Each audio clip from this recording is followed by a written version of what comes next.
Thank you, Richard. And it is my pleasure to introduce to you, and although he needs no introduction, I'm sure you're all well aware of Damien. Damien's been around in politics for some time, and his portfolio now is Minister of Agriculture, Biosecurity, Food Safety and Rural Communities.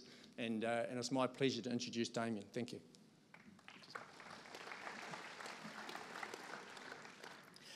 Kia ora. Thank you very much, Jim, and to acknowledge you and Tim and Lowy too. When I saw he was here, knowing he was MC, I said, bugger. He always gets the last word whenever we do radio interviews.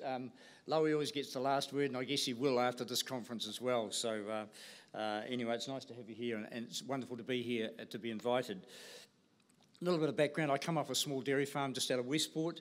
I grew up with, I have to say, dairy industry and co-op politics all my life, and I guess it's in my blood whether I like it or not. My father passed away a month or two ago, but I think he's still up there reminding me about the value of co-ops and the importance of dairy farming. I can still relate to, as a share milker, going to the sight glass after every milking and looking at the chart and comparing this milking compared to the amount of milk that you got the year before. And if you were ahead, then you were making progress. And that was indeed the way that we have driven the dairy industry for a long time. That is to produce more because we'll be better off. But times have changed. Milk is an asset for each and every one of us for 48 hours. And then it becomes a liability. And so what happened in the past was that co-ops were formed to ensure that someone would come along and pick up your milk and it didn't become a liability. And those co-ops were there to share the risks and the rewards, and they have driven the success of this industry.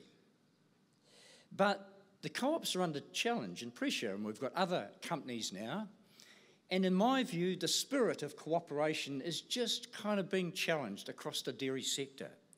And it does mean that we have some risks ahead of us. Fonterra is our biggest and best company, bar none. The only true multinational that New Zealanders own. And we've got to protect it. But the pressure on Fonterra will come from within, not from without. And we have to keep reminding ourselves of that. Can I say that there's pressure on the dairy industry? Don't blame Labour. We've only been in for 6 months. And with our coalition partners. There's pressure from all sorts of angles. High levels of debt. We've got a reliance on migrant labour. We've got increasing expectations around water quality and animal welfare that we have to acknowledge. And we made a commitment, or the government did in 1997, to climate change and reducing the impacts of man. And so in 1997, we included agriculture emissions, and government subsequently have reaffirmed that commitment, and now we've got to do something about it. I have to say that I'm proud to be part of a Labour government that has always made the hard calls for agriculture, in particular the dairy industry. If some of you were around in the 1930s, maybe you were, actually Labour brought in a guaranteed minimum price. We formed the Dairy Board in the 1950s. We took subsidies, Muldoon subsidies off in the 80s. We formed the Kiwi Fruit Marketing Board that is now Zespri, and we formed Fonterra in the early 2000s. We had been prepared to make the hard calls and the interventions through history, and we will be prepared to again as necessary. The government knows how valuable the primary sector and in particular the dairy industry is to our economy. It's the single biggest earner alongside tourism, but they too have their own ongoing pressures around social licence with freedom camping and the rest. My vision is that we as a country produce the finest food and protein for the world's most discerning customers, because those customers will have to be able to afford to pay a little bit more for food that takes a little more to produce, because we're going to run the highest systems and the best systems in the world, bar none. There has been a focus on just doubling exports, doing more, producing more, pushing the system. But I think we've reached a point where people are starting to question the limits of that. There's been some amazing work done across the farming sectors, riparian planting, as Jim said. We've got new technology, people are adhering to overseer.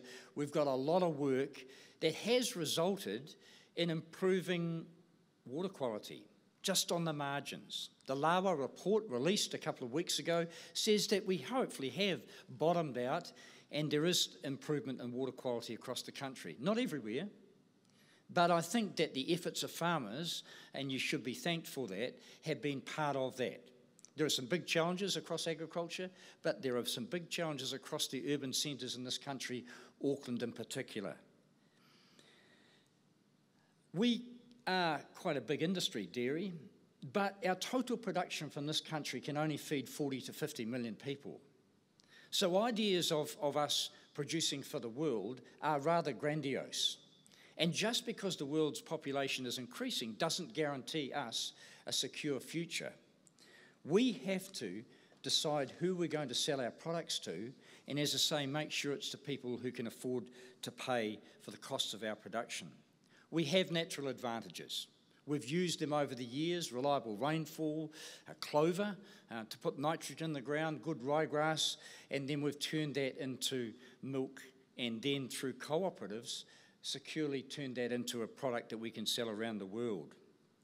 We've now got new expectations and challenges. I sent it the last dairy forum in Auckland, that artificial protein, that's what we'll call it, alternative protein, others call it, is both a threat and an opportunity. I accept that, depending on the way that we approach it. We've got blockchain technology, we've got Q codes, we've got consumers who can test every part of our system in whatever they purchase at a supermarket anywhere in the world. And so every part of our production system has to be up to standard. If we want to say we're the best, then we have to be able to prove it. Change is on its way, and if we don't make the changes ourselves to adapt, then we'll fall by the wayside, and we can't afford to do that. We can do anything, but we can't do everything. So making the decisions around where we should head is part of the reason that I've appointed a primary sector council.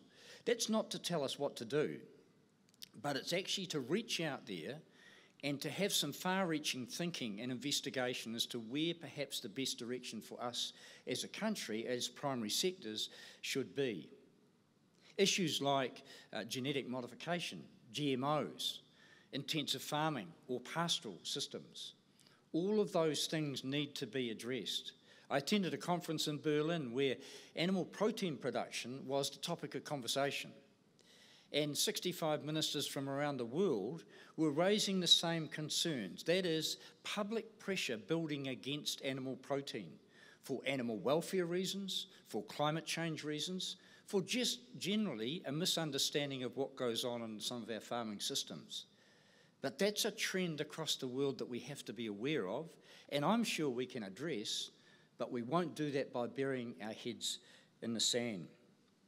So our vision is quite clear as a government, and that is to ensure that we want to improve the well-being and living standards of all New Zealanders through productive, sustainable and inclusive growth. So we've had recently some discussions, topical discussions in the lead up to this, just to make sure you'd all turn up and listen to me, from my colleague, David Parker, good friend. And in fact, he was talking about nutrient management, as Jim has said. And we've been addressing this issue through the Waikato, through Canterbury, for some years now. And I think we're making some progress.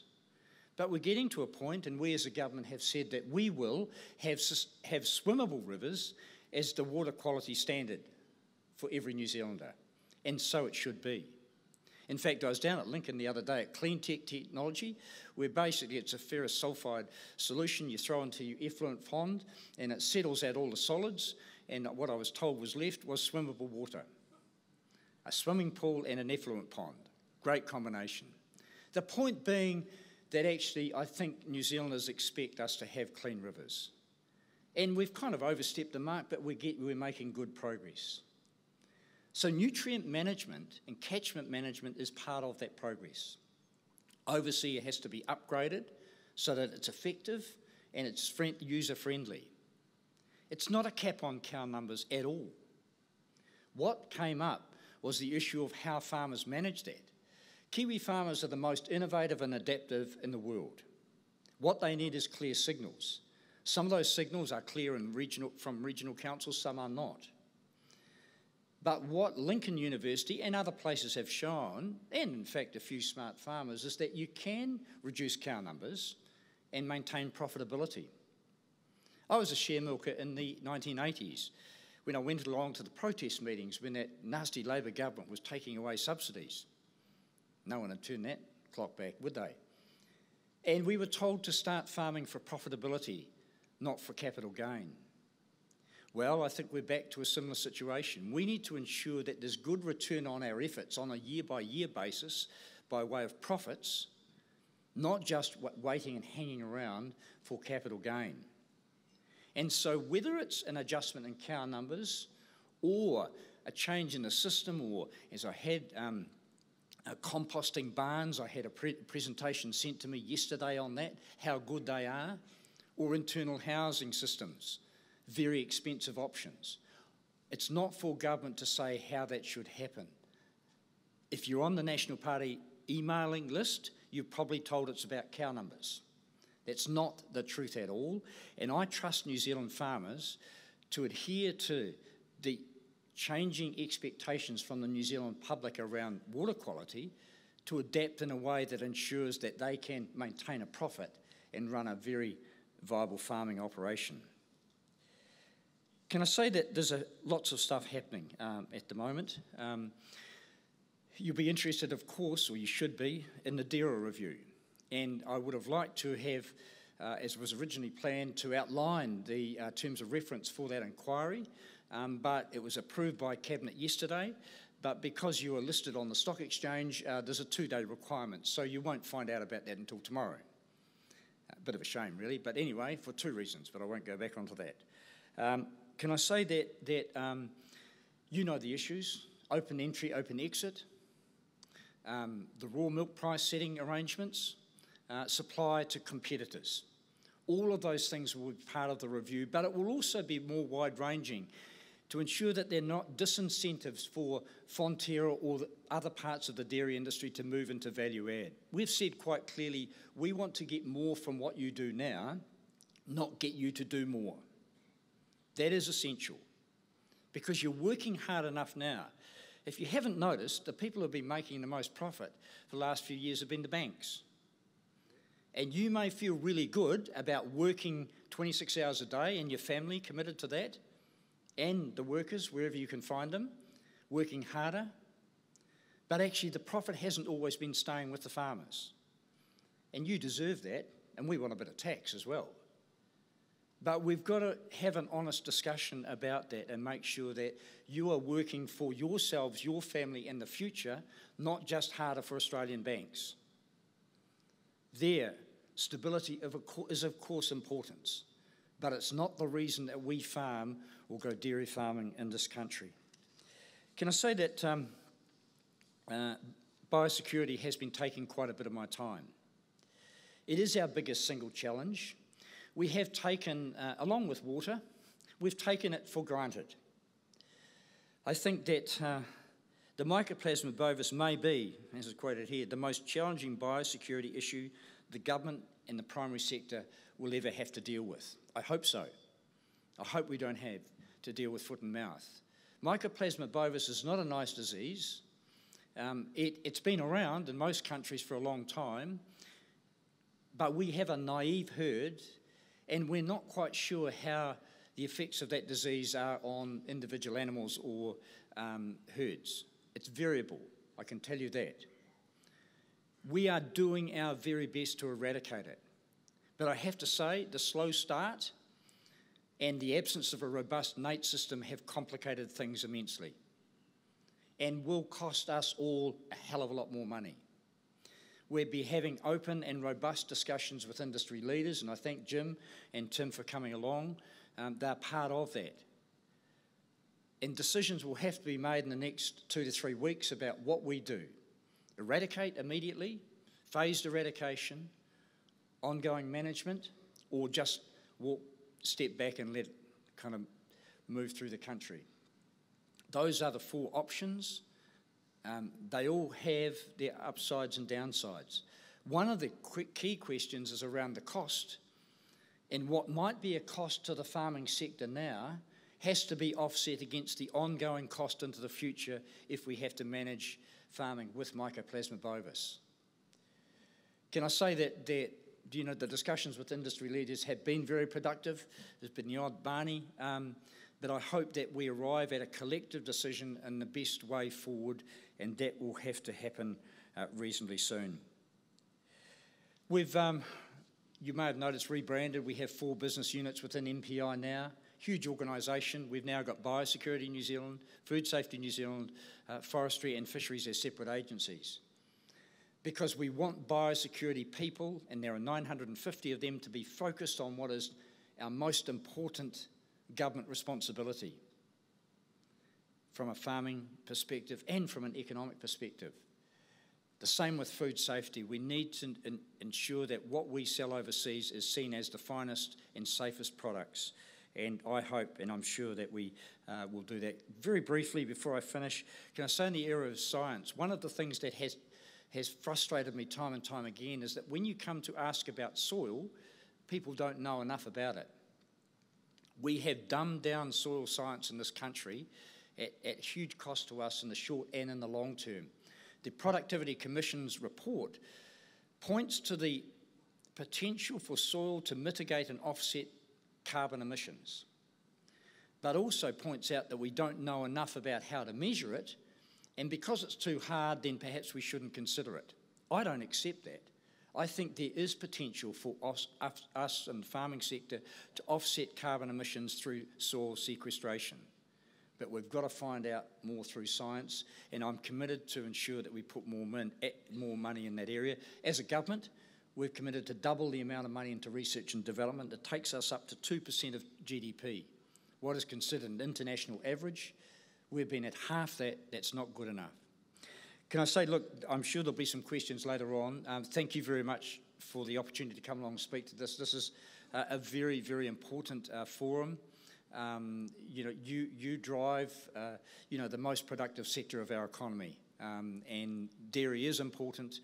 The companies involved, particularly Fonterra, are very, very important, and it's an honour to be Minister of Agriculture at this important time. Kia ora, thank you very much.